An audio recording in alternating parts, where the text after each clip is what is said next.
Hello at kumusta po, at may panibagong cooking vlog na naman tayo ngayong araw, at ito ang inyong kaibigan sa kusinang CFW Lutong Pinoy ay magbabahagi na naman ng panibagong lutuing Pinoy ngayong araw. At tamang-tama po ay summer na naman po tayo ngayon. At perfect po ang panahon ito para makapagluto tayo ng mga masasarap na sisal. At mayroon na po tayong extracted meat ng corns o ito na tawag na saang. So ayan guys, nakikita nyo napakalaki po ang karne ng sisal. At ito ang ating main ingredients ngayong araw.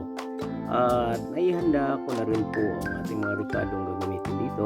At simple lang ang gamitin natin dito mga ricado. So sibuyas, luya, bawang, gagamitin tayo ng dark sutuyo, at mayroon din tayong lemon. So ayan guys, at nakahanda na po lahat. So before tayo magpatuloy, ipapakita ko lang sa inyo yung hitsura ng shell nito. Ito po yung karaniwang nakikita natin lalo na sa mga tropical na countries. So ayan, at marami yan sa ating bansang Pilipinas. So ipapakita ko lang sa inyo yung mga variety ng corns o tinatawag na saang, at marami po ito. At hindi na po bago sa ating paningin ito dahil marami ito sa atin, lalong-lalo na dyan sa bandang Visayas at Mindanao, at mayroon din ito sa may bandang Luzon. At ito ang usual na marami sa atin. Ito yung tinatawag nating 5 fingers. So ayan guys, ito ang laman pala ng corns o saang kung ito ay extracted na po. So guys, hindi na natin patagalin pa. At kung kayo ay seafood lover, ang video ito ay para po sa inyo. At ito guys ay naihanda ko na rin at nahiwa ko na rin ito para po handa na ang lahat para sa ating pagluluto.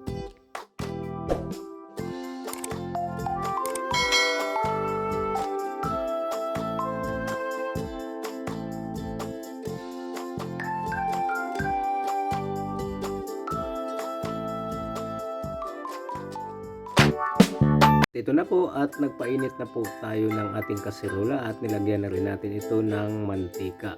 So same as usual naman ang ginagawa natin. Papainitin lang muna natin ang mantika dahil nakahanda rin lang din naman ang ating mga ricadong gagamitin. So una ko pong igisa dito ay ang ating luya. Ay magamit din naman ako ng luya para pampaalis po ng lansa dito sa ating corned meat. So sa nakikita nyo guys, ayan, konting luya lang, huwag nyo pakidumihan.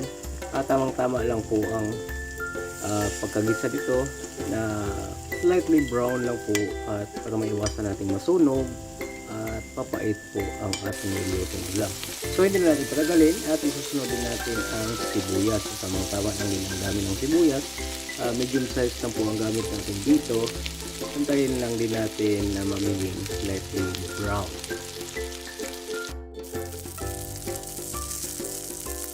At isusunod naman natin dito ay ang ating bawang.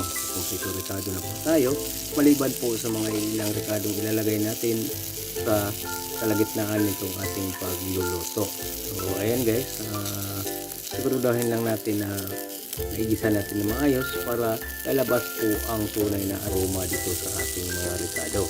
At tamang-tama at nahiwa na rin natin itong corned meat at ilalagay na din po natin. So isasangkutsa lang natin ito sa loob ng 3 hanggang 5 minuto para naman po lalambot ng bahagya itong ating karne. So guys, hindi naman ito matigas, at paniguruduhin lang din po natin na tamang-tama lang po ang lambot dito.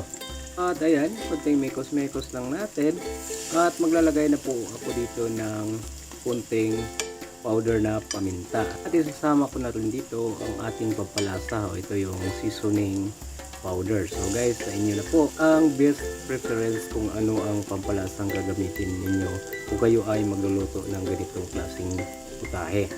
At ayan, mekos-mekos lang po ng konti, at ihanda lang din natin ito para po takpan muna natin ito sa loob ng 3 hanggang 5 minuto. So ito na guys, at sigurado akong masipsip po ang timpla natin dito. So yan, takpan muna natin.